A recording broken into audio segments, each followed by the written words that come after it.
여러분들도 잘 아시다시피 성령의 열매는 9가지가 있습니다. 이 9가지는 아무나 열 수 있는 게 아니에요. 내가 원한다고 그래서 맺을 수 있는 게 아니에요. 우리가 아무리 이웃을 사랑하고 하나님을 사랑한다고 그러면서도 우리는 사랑이 뭔지도 알지도 못합니다. 그죠? 기쁨이 뭔지도 모르고 오래 참는 것이 무엇인지도 모릅니다. 화평이 뭔지도 모르고요. 자비, 양선, 충성, 온유, 절제가 무엇인지 모릅니다. 그 모르는 상태에서 우리가 열매를 맺고자 애를 쓴다면 그것은 위선적인 열매이고 가식적인 열매입니다. 마치 조화 나무에 우리가 사과 조화를 꽂아놓은 거나 마찬가지죠. 사람이 먹을 수 없는 열매일 뿐입니다. 우리가 이 성령의 열매를 맺기 위해서 생각해야 될 것들이 몇 가지 있죠. 이것은 분명히 좋은 것입니다. 좋은 열매입니다. 우리가 천국에 가지고 갈 수 있는 열매예요. 다른 어떤 것도 천국에 가지고 갈 수가 없습니다. 여러분, 이 세상에서 부모와의 관계, 내가 번 돈, 절대로 가지고 갈 수 없습니다. 천국에 다 두고 가야 되는 것들이에요. 그런데 이거는 천국에 가지고 갈 수 있습니다. 이것만 천국에 가지고 갈 수 있어요. 이 열매만. 하나님께서 이 열매를 보고 판단하시기 때문에 그렇습니다.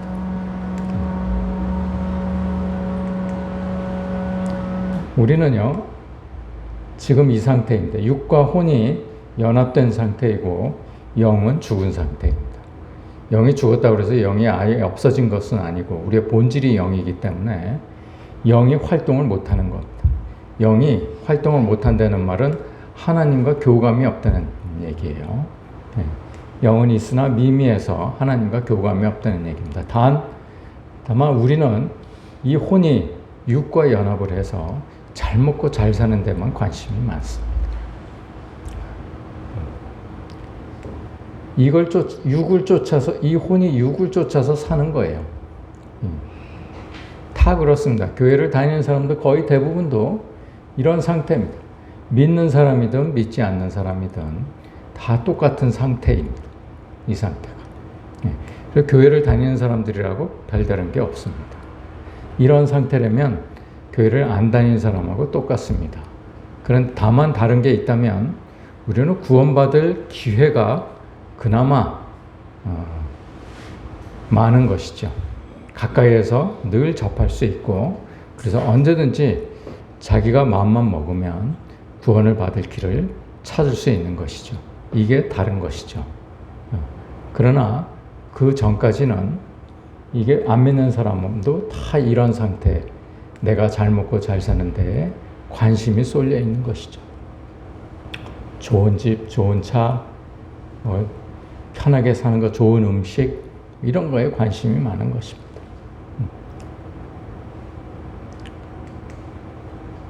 여러분,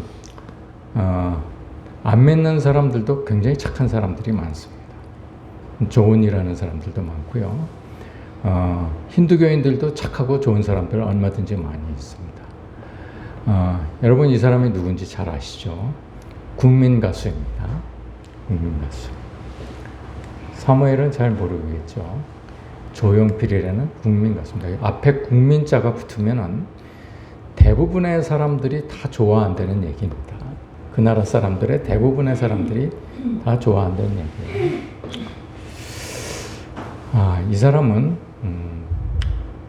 음악이 좋아서 대학을 안 간 사람입니다. 이 금수저 출신이에요. 집안이 좋습니다. 사업을 하는 아버지를 두고 있었고 대학을 충분히 갈 수 있었죠. 대학을 가난해서 못 간 게 아니에요. 이 사람은 음악이 좋아서 음악을 하고자 가출을 한 사람입니다. 음악을 하기 위해서. 그래서 형이 그 사업을, 아버지 사업을 물려받았죠. 이 사람은 고등학교만 졸업하고 바로 가출을 했습니다. 그래서 음악을 했는데 결혼을 국회의원 딸하고 결혼을 했어요. 그러다가 4년 만에 이혼을 했죠. 이혼을 하면서 자기가 가지고 있던 돈을 전부 다 줬습니다. 전부 다 부인한테 줘가지고 사람들은 이 사람이 이혼을 했는지 안 했는지도 모를 정도로 조용하게 끝났습니다. 다른 사람들은 굉장히 시끄럽죠. 이혼 한번 하면. 이 사람은 조용히 끝냈습니다. 가지고 있는 거를 전부 다 줬기 때문에 그랬습니다. 그리고 나서 몇 년 있다 재미교포인 로비스트하고 결혼을 했어요. 여자가 로비스트인 것도 대단한데, 미국의 로비스트라고 그러면 여러분 굉장히 학식도 뛰어나고 돈도 많이 버는 사람입니다.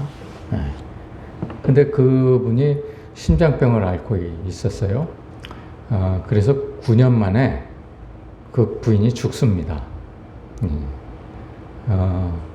부인이 죽으면서 그 유산을 26억인가 그 당시 돈으로 굉장히 많은 돈이죠. 26억을 남기고 죽었는데 그 돈을 다 심장병 어린이 재단에다가 다 기부를 했어요. 자기가 한 푼도 가지지 않았습니다. 그리고 지금도 YPC라는 엔터테인먼트 회사를 운영을 하면서 돈을 많이 벌죠. 벌면서 해마다 한 3억 정도의 돈을 기부를 합니다.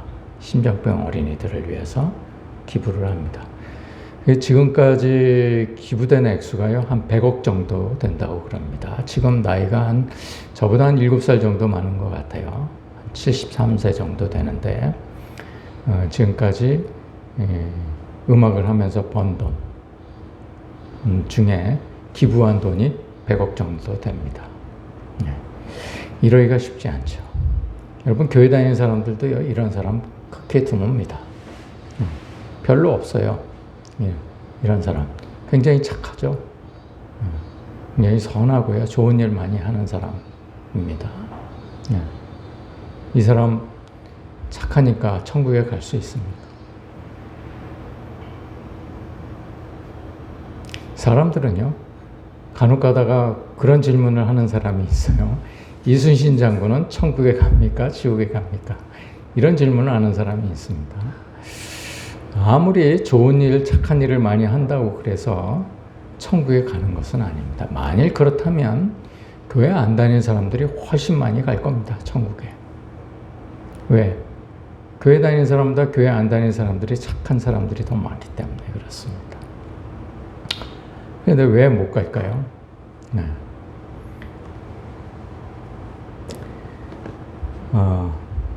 이 사람들이 천국에 가지 못하는 이유가 단지 예수 그리스도를 믿지 않고 교회를 다니지 않았다는 이유 때문에 못 간다고 그러면 그 대답이 너무 천박하죠.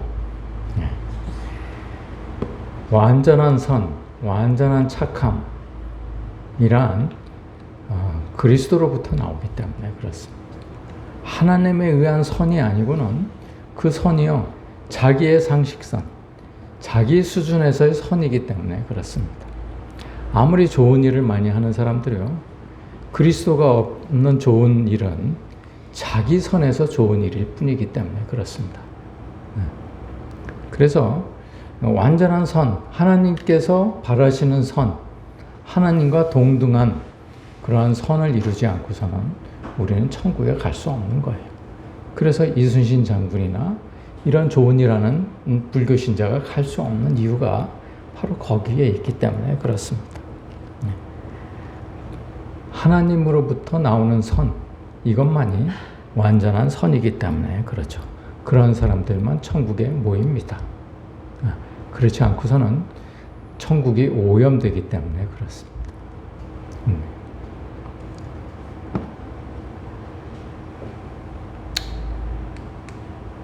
여러분, 이 그림 본 적이 있으신가요? 젊은 베네치아의 여인이라는 그림입니다. 이게 독일의 알브레이트 뒤러라는 사람이 그린 그림이에요. 이 사람도 독일의 국민 화가입니다. 앞에 국민자가 붙죠. 국민 화가입니다. 이 사람이 그린 그림이요. 그 유럽이 통일되고 유로화가 만들어졌죠. 그 전에는 각 나라마다 돈들이 있었습니다. 그렇죠? 독일은 무슨 화폐가 있었죠? 마르크화가 있었습니다. 마르크화에 이 사람의 그림이 올라갈 정도로 국민화가입니다. 이게 5마르크짜리인데요. 20마르크짜리에도 이 그림이 들어가 있습니다. 옛날에는 제가 독일에 갈 때는 마르크화를 가지고 갔습니다.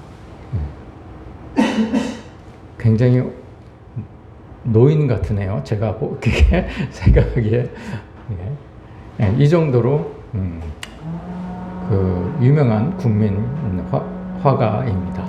이 사람이 그린 유명한 그림이 또 하나 있는데요. 기도하는 손입니다. 여기에 얽힌 스토리가 또 있어요. 이 알브레히트 뒤로가 한스 나이스타인이라는 친구하고 왕립미술학교에 공부를 하기 위해서 집에서 돈을 입학금을 가지고 타가지고 이제 입학을 하려고 그러는데 사기를 당합니다. 친구하고 둘이 똑같이 사기를 당해요. 입학금을 날렸으니 입학을 할 수가 없지 않습니까? 집에다가 얘기는 못하고 이 사람도 그 금수저 출신이에요. 뒤로도 그림을 아주 잘 그렸나 봅니다. 당시에 뒤로가요. 나중에는 유럽 전반에 걸쳐서 유명한 화가가 됩니다. 뭐 독일뿐만 유명한 게 아니고요. 유럽 전체적으로 유명합니다. 근데 이 한스가 이런 제안을 해요. 너랑 나랑 벌면서 미술 공부하기가 좀처럼 어렵지 않다. 언제 벌고 언제 미술 공부를 하고 그러겠냐. 그러니까 차라리 내가 일을 하고 그 돈으로 입학금을 댈 테니까 네가 먼저 미술학교에 들어가. 그 다음에 네가 조금 돈을 벌기 시작하면 그 다음에 나를 밀어줘. 네가 이렇게 하고 한스가 이제 돈을 법니다. 돈을 벌고 이제 뒤로가 이제 왕립미술학교에 들어가서 졸업을 하죠. 4년 동안 공부를 하고 그리고 이제 뒤로가 어느 정도 조금 유명해지기 시작해서 자기의 그림이 이제 팔리기 시작합니다. 돈을 받고 팔리기 시작하니까 그때 이제 뒤로가 한스를 찾아옵니다. 한스를 미술 공부를 시키기 위해서 찾아가죠. 근데 한스가 우연히 기도하는 소리를 듣게 돼요. 한스가 기도를 하는데요.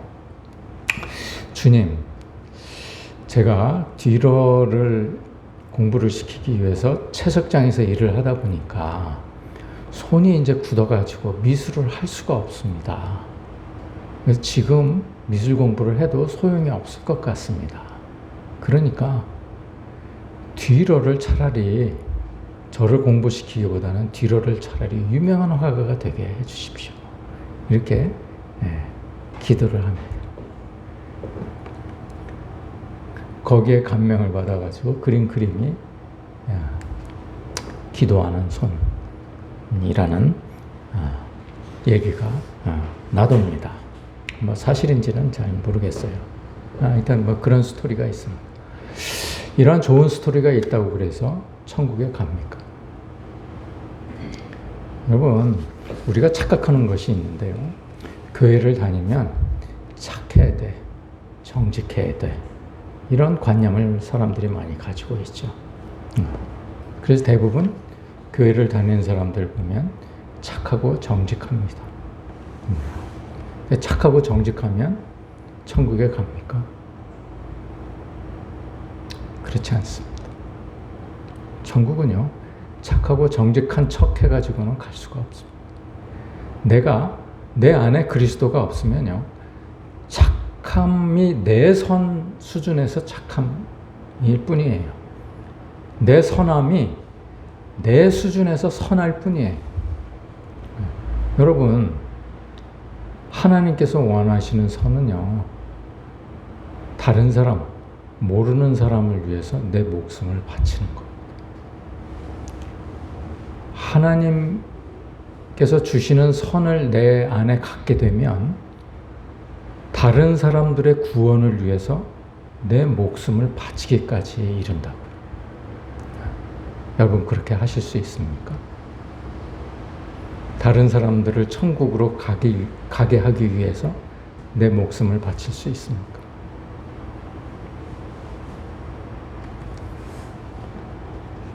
물론 뭐 단편적인 얘기에 불과하겠죠. 그러나 하여튼 하나님의 선이란 이런 것입니다. 이렇지 않고서는 여러분 천국에 갈 수 없는 거예요. 그래서 여러분들이 내 마음속에 정말 선하고 착하고 정직한 마음을 품기 이전에 여러분들이 가져야 될 마음은 바로 이겁니다. 나를 부인하고 자기 십자가를 지는 거예요. 자기를 부인한다는 말이 무슨 말입니까? 자기를 부인한다. 내 뜻을 버리는 거예요. 한스가 기도했던 것처럼 주님, 저를 공부시키기보다는 차라리 뒤로가 유명한 화가가 되게 해주세요. 그건 내 뜻입니다. 그건 내 뜻입니다. 자기를 부인하고 내 뜻을 버리고 자기 목숨을 바치는 겁니다. 예. 그것이 예수를 따라가는 길이에요. 예수. 누구든지 나를 따라오려거든 자기를 부인하고 자기 십자가를 지고 나를 따를 것이니라. 이 말씀은 무슨 말씀이냐면 내가 그렇게 하니까 너 나를 따른다며 그러면 너 나처럼 돼야 돼. 이런 얘기입니다. 예수님이 자기하고 아무 상관도 없는 우리를 구원하시기 위해서 자기 목숨을 바치신 거예요. 너도 그렇게 해야 돼. 이 얘기입니다. 만약 이런 사람들이 있다면 이런 사람들에게 부귀영화가 무슨 의미가 있겠습니까? 좋은 집, 좋은 차, 좋은 음식이 무슨 의미가 있겠어요? 이런 사람들에게는 그런 게 의미가 없습니다. 자기를 부인하고 자기 십자가를 지는 것. 이것이 바로 하나님께서 원하시는 일이에요. 이렇게 하는 겁니다. 우리가 이렇게. 이게 바로 이런 길을 가려면 좁은 문 좁은 길을 통과를 해야 되는 거예요. 우리는 말로는 좁은 문 좁은 길을 통과해야 된다고 얘기는 다 합니다. 교회 다니는 사람들 100이면 100 다 붙들고 얘기를 해보십시오. 다 좁은 문 좁은 길을 통과를 할 거라고 얘기를 해요. 그 문을 통과해야만 구원을 받을 수 있다고 얘기도 합니다. 그 정작 자기는 좁은 문 좁은 길을 가길 싫어해요. 넓은 문 넓은 길을 가고자 합니다. 그래서 요즘 교회들이요, 다 교회만 다니면 구원을 받는다고 얘기를 합니다. 이렇게 넓은 문이 어디 있어요? 이렇게 넓은 길이 어디 있어요? 불교 신자들도 이렇게 넓은 문 안 갑니다. 이렇게 넓은 길 안 가요. 그런데 교회만 다니면 다 구원을 받을 수 있다는 거예요. 이게 과연 하나님께서 원하시는 길일까요? 여러분, 좁은 문 좁은 길은요 결코 쉽지 않은 길입니다. 이게 벌써 마태복음 7장에서 가르치신 말씀 아닙니까? 그런데 십자가를 지라는 얘기는 마태복음 16장 얘기예요. 벌써 지나도 한참 지난 얘기입니다. 한참 이제 뭐 완숙한 예수님께서 제자들을 가르치시기에 한참 지난 뒤의 얘기입니다. 이 길이 결코 쉬운 길이 아니라는 거 여러분들이 명심을 하셔야 됩니다.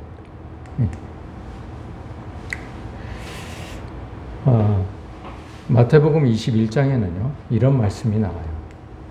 한 무화과나무를 보고 자 잎사귀밖에 아무것도 찾지 못하시고 열매가 없는 것을 보시고 너는 앞으로 절대로 열매를 맺지 못하리라.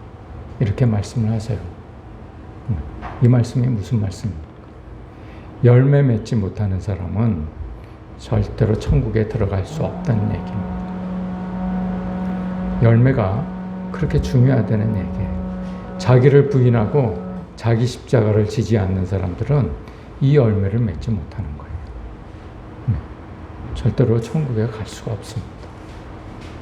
그래서 제가 제 자신을 볼 때 절대로 천국에 갈 존재가 되지 못하는 거예요. 그래서 그것 때문에 고민을 하고 그것 때문에 기도를 합니다. 나 이렇게 살다가는 정말 천국에 가지도 못하고 그냥 교회 안 다니는 사람이나 다니는 사람이나 똑같은 그러한 상태가 되어서 그냥 지옥으로 떨어질 게 분명한데 이 일을 어찌하면 좋습니까? 이렇게 기도를 하는 거예요. 목사인 내가. 여러분들에게 면목이 없는 거죠. 이 상황을요, 마가복음에서 이렇게 자세하게 적습니다. 이튿날 그들이 베다니에서, 베다니는 벳아니의 이제 합성어입니다. 베드는 집이라는 뜻이죠. 아니는 가난한 사람, 이라는 뜻입니다. 베다니, 가난한 사람 집에서 나왔을 때에 예수께서 시장하신지라. 먹을 게 없어요. 먹을 게 없어서 시장하셨어요. 멀리서 보니까 잎사귀가 풍성한 무화과 나무가 있어요. 그래서 혹시 그 나무에 무엇이 있을까 해서 가셨더니 보신즉 잎사귀 외에 아무것도 없더라. 우리를 얘기하는 거. 겉으로는 그냥 선하고 착하고 정직한 것 같아요. 그래서 나뭇잎이 풍성합니다. 남들이 보기에 풍성해. 멀리서 보기에 너무나 내 나무가 풍성한 거예요. 근데 열매가 없어요. 열매가. 아무 없더라. 이는 무화과의 때가 아님이라.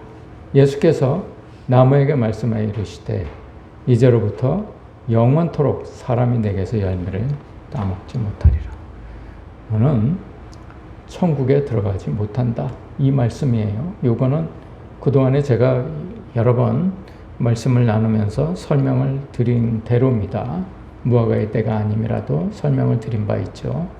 언젠가 이제 다시 한번 여러분들과 같이 나눌 때가 있을 것입니다. 오늘은 이것까지 다 설명하면 할 얘기를 다 못 드릴 것 같아서 그냥 넘어가겠습니다. 못하리라 하시니 제자들이 이를 듣더라. 무슨 말일까요? 제자들이 알아듣더라. 이 얘기입니다. 무슨 말씀인지 제자들이 깨닫더라. 이 얘기. 이게 바로 마가복음 11장의 얘기입니다. 마태복음 21장의 얘기예요. 마가복음은 16장까지밖에 없기 때문에 11장이면 거의 이제 예수님께서 돌아가시기 바로 전입니다. 그때는 이미 제자들이 거듭나지 않았지만 제자들이 깨닫는 겁니다. 예수님이 무슨 말씀을 하시는지 이제 아는 거예요. 여러분들 교회를 다니신 지 얼마나 되셨습니까?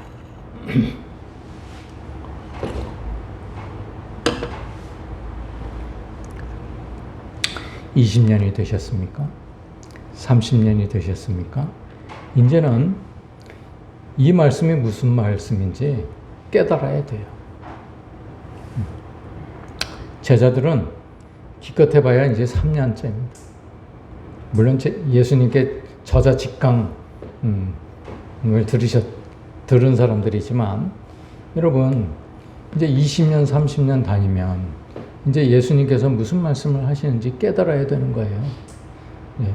제자들이 듣더라. 깨달아야 제자 반열에 오릅니다. 제자라는 것이요. 이 반열이 그 교인 중에는 4가지 부류가 있다고 말씀을 드렸습니다. 한 부류는 무리예요. 무리. 감동적인 설교를 좋아하고 기적이 일어나는 거 보는 거를 좋아하고 간증 쫓아다니고 이게 무리입니다. 예수 안 믿는 사람이나 믿는 사람이나 똑같은 상황이 되는 거죠. 그러다가 이제 신앙이라는 게 무엇인가 고민하기 시작하는 게 이제 교인입니다. 말씀을 들여다보기 시작하고 말씀을 이제 혼자서 누가 시키지 않아도 읽기 시작하는 단계가 교인인 거죠. 교인도 이제 여러 단계가 있죠. 이 무리에 가까운 교인서부터 제자에 가까운 교인이 있는 것이죠. 그 다음에 이제 교인 중에서 제자가 되는 사람들이 있어요. 거듭나지 않은 상태에서는 여기까지는 들어올 수 있는 것 같아요. 제자까지는 들어올 수 있는 것 같아요. 근데 거듭나면 성도가 되는 거죠. 천국은 이 성도들이 갑니다. 성도들이. 그래서 우리는 이 주위만 뱅글뱅글 돌면은 정말 신앙생활 편하게 할 수 있어요. 그러나 천국은 가지 못합니다. 이 안에 들어오는 게요, 좁은 문 좁은 길을 통해서 들어와야 되지만 힘은 들지만 천국을 갈 수 있습니다. 여러분 어떤 길을 택하실지는 여러분들이 결정하셔야 돼요. 다산 정여경이 소원했던 천복은 하나님께서 주시지 않으면 얻을 수 없는 복입니다. 열복은요, 안 믿는 사람이나 믿는 사람이나 똑같이 갈망하는 복입니다. 잘 먹고 잘 살고 잘 타고 다니는 그런 복이죠. 천복은 마음이 평온한 복입니다. 이 복은요, 하나님께서 주시지 않으면 정말 얻을 수 없어요. 얻기 힘든 복입니다. 그래서 우리는 무슨 수를 써서라도 이렇게 들어와야 돼요.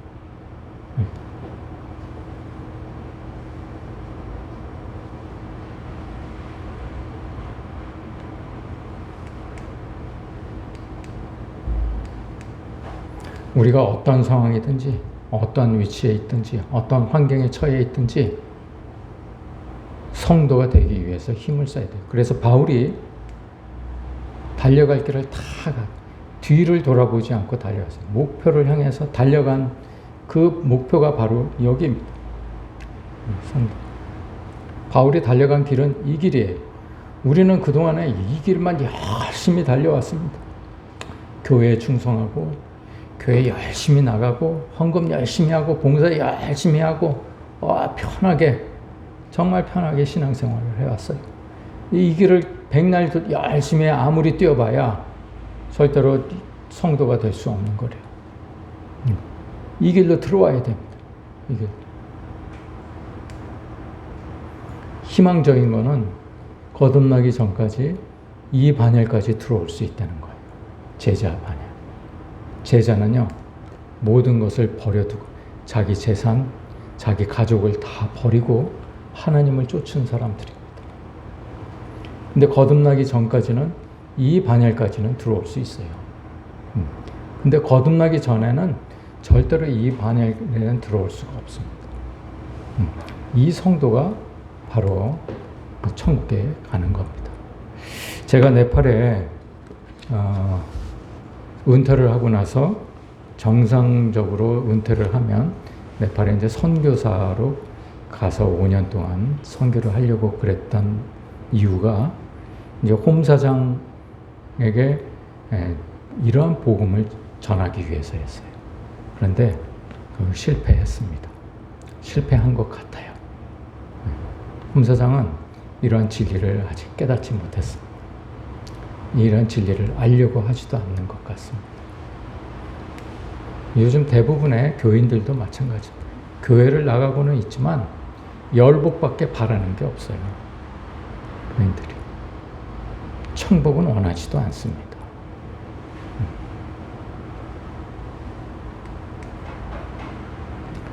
만약에 성도가 되면요, 이 상태가 됩니다. 육과 혼과 영이 일체가 되는 것이죠. 그렇죠? 이 혼이요, 영과 연합을 하잖아요. 그러면 육을 지배합니다. 그래서 내가 몸으로는 정말 좋은 음식을 먹고 싶고 편하게 살고 싶고 좋은 집에서 살고 싶지만 그걸 이길 수 있어요. 그러기 전에는 그 욕심을, 그 정욕을 이길 수가 없습니다. 이 혼과 영이 연합이 되면 육을 지배합니다. 그래서 육을 마음대로 부릴 수 있기 때문에 육과 혼과 영이 일체가 되는 것이죠. 이 상태가 바로 성도의 상태입니다. 이 사람들이 천국에 가는 거예요. 그래서 이 혼이 얼마나 중요합니까? 이 혼이 육과 연합해 있다가 돌아오는 것, 이것이 바로 회개이고 혼이 구원을 받는다. 이렇게 얘기를 합니다. 혼의 구원이 이루어지려면 혼이 이제 내 아버지 집에 먹을 것이 많은데 내 아버지 집 밖에는 갈 데가 없다. 그리고 아버지 집으로 돌아서는 것. 이것이 바로 혼의 구원입니다.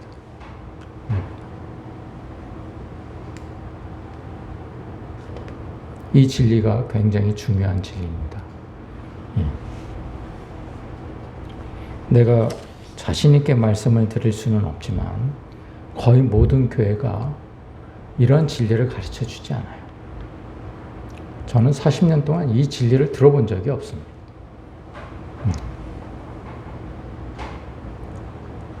그래서 아주 무례한 교인들이 많이 생겨나는 것이죠. 교만한 교인들이 많이 생겨나는 이유가, 사회 무리를 일으키는 교인들이 많은 이유가 바로 이러한 진리를 모르기 때문에, 본인이 거듭났다고 생각하기 때문에 그런 거예요. 교회에서 그렇게 가르치기 때문에 그렇습니다. 오늘 본문 말씀은요, 빌립보 가이사랴 지방에 제자를 데리고 예수님께서 오십니다. 빌립보 가이사랴가 어딘지 아십니까?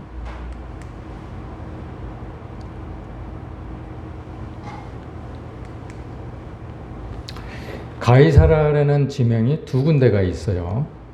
여러분, 이게 이제 이스라엘이지 않습니까? 여기가 이스라엘입니다. 여기가 이제 갈릴리고, 요 밑이 이제 사해죠. 사해는 진짜로 몸이 둥둥 뜨더라고요. 제가 이렇게 그냥 탁 누워봤는데, 몸이 둥둥 뜨더라고요. 가라앉질 않더라고요. 전 수영을 잘 못하는데. 요 갈릴리 근처에 지중해 쪽으로 가면 이 가이사랴라는 지역이 나옵니다. 가이사랴. 이게 이제 지중해예요. 지중해. 여기는 제가 가봤어요. 여기 가봤는데 엄청나게 큰 도시였더라고요. 발굴된 지역만 하더라도 원형극장이 있고, 그 다음에 마차 경기장이 있어요. 마차들 경기장이 이렇게 배너에서 보는 마차 경기장이 있지 않습니까? 그게 조금 이제 축소된 그런 그 경기장이죠. 굉장히 커요. 근데 빌립보 가이사랴는요, 여기보다 더 큽니다. 지금 발굴이 다 안 돼서 그렇지 여기보다 훨씬 더 큰 지역이에요. 그래서 이제 헤롯이 그 아구스도, 옥타비아누스의 다른 이름이죠. 성경에는 아구스도라고 나오는데, 아구스도한테 이제 하사를 받아요, 이 도시를. 그래가지고 이 도시를 이제 헤롯의 아들인 빌립 2세, 헤롯 빌립 2세가 여기를 건설을 합니다. 그런데 가이사랴라는 말이 붙으려면 엄청나게 커야 돼요, 도시가. 가이사는 황제를 뜻하기 때문에 황제의 도시는 무조건 커야 됩니다. 엄청나게 큰 도시예요. 근데 이 지역만 해도 큰데 여기보다 더 큰 도시였으니까 얼마나 컸겠습니까? 또 제가 그 경기장을 보니까요, 그 당시에 얼마나 문화와 건축 이런 것들이 뛰어났는지 알겠더라고요. 그리고 그 원형 경기장을 보면 그 설계가 대단해요. 지금 우리도 그런 설계를 하기가 참 힘들겠다는 생각이 들 정도로, 마이크가 없어도 저 위에 꼭대기, 보이지 않는 꼭대기까지 소리가 들릴 정도, 그 정도의 설계를 해야 됩니다. 여러분, 이 사람들이 이러한 도시를 건설할 때 우리나라는 어땠는지 아십니까? 우리나라에는 무슨 일이 있었습니까? 우리나라에는요, 박혁거세가 알을 까고 나오던 시대. 이 시대가 바로 그 시대입니다. 신라를 창건한 박혁거세가 알에서 나왔을 때죠. 이제 이 빌립보 가이사랴는 이제 여기에 판 신전이 있고, 이게 가이사의 신전입니다. 판신자는 이제 목축업의 신인데, 예, 그 로마의 신들은 다신교죠. 다신교. 판신자. 그 다음에 이제 가이사의 신전이 있던 곳입니다. 세상의 모든 욕망이 점철되어 있는 곳입니다. 아주 상징적인 도시예요. 육신의 정욕, 안목의 정욕, 이생의 자랑이 아주 판을 치던 때입니다. 예. 여러분, 제가 이제 요즘 이제 그 답답한 가슴을 달랠 길이 없을 때는 이제 사진을 찍으러 다닙니다. 좋은 사진기는 아니지만 그래도 내가 가지고 있는 사진기로 찍을 수 있는 좋은 사진을 찍기 위해서 이제 다니는데 꼭 다니면 꼭 나한테 와서 얘기하는 사람이 붙습니다. 예. 사진기가 어떻다는 등, 삼각대를 사야 되겠다는 등, 이제 이런 얘기를 하는 사람이 붙어요. 왜 그런 얘기를 합니까? 자기는 내 거보다 훨씬 좋은 카메라, 좋은 삼각대를 가지고 있거든요.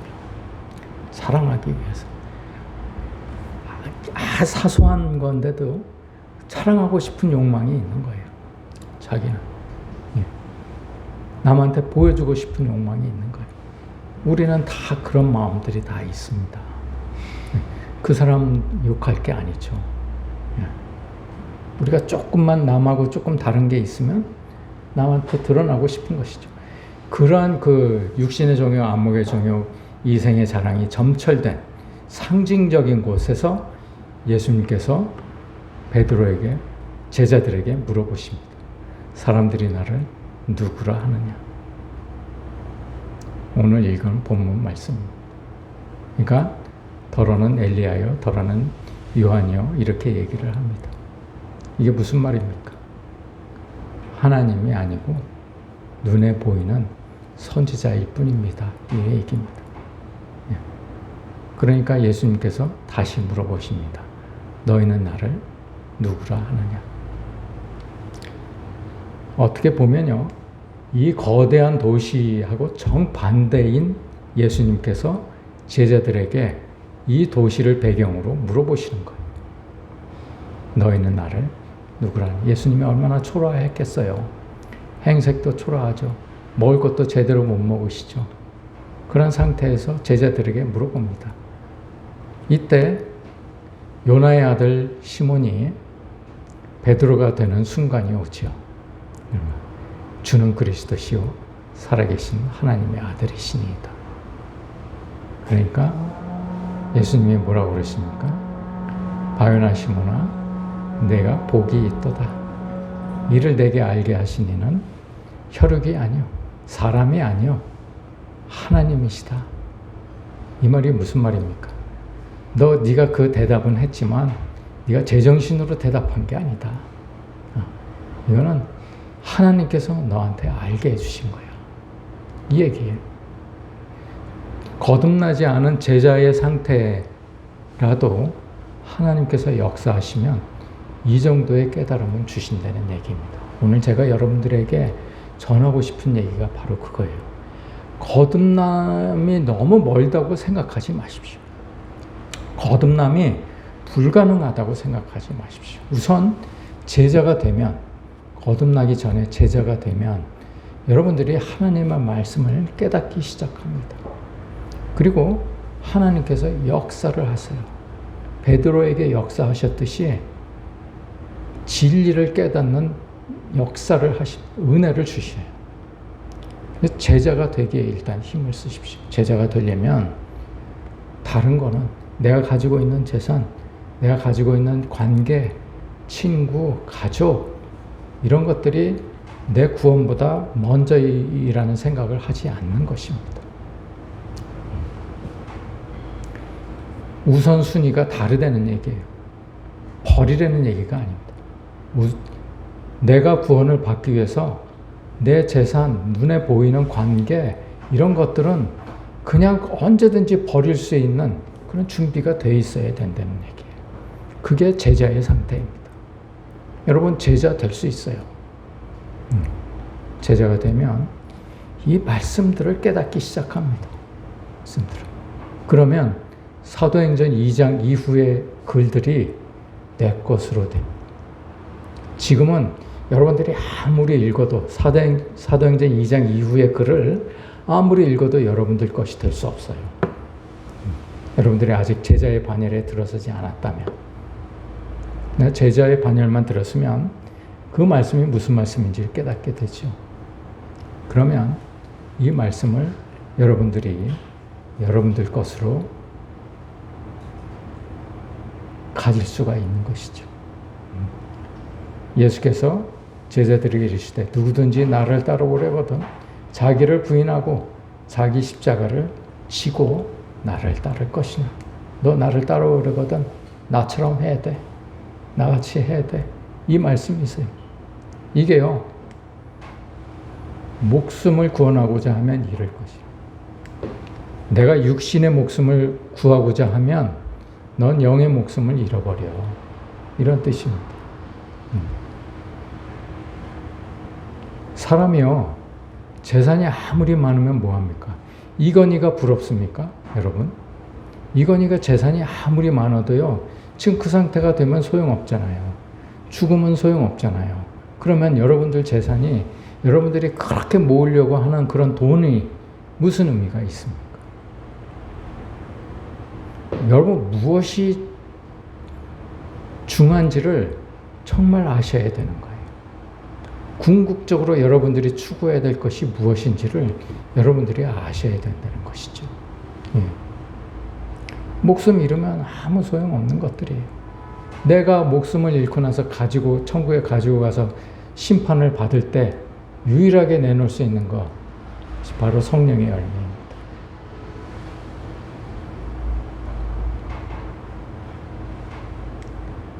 인자가 아버지의 영광으로 그 천사들과 함께 오리니, 이게 말세의 심판의 얘기입니다. 천사들과 함께 오리니 그때 각 사람의 행한 대로 갚으리라. 이 행한 대로가 뭐예요? 열매를 보고 알지니. 내가 열매를 보고 너희를 판단하겠다, 이 말씀 아니에요. 이 말씀 하셨잖아요. 예.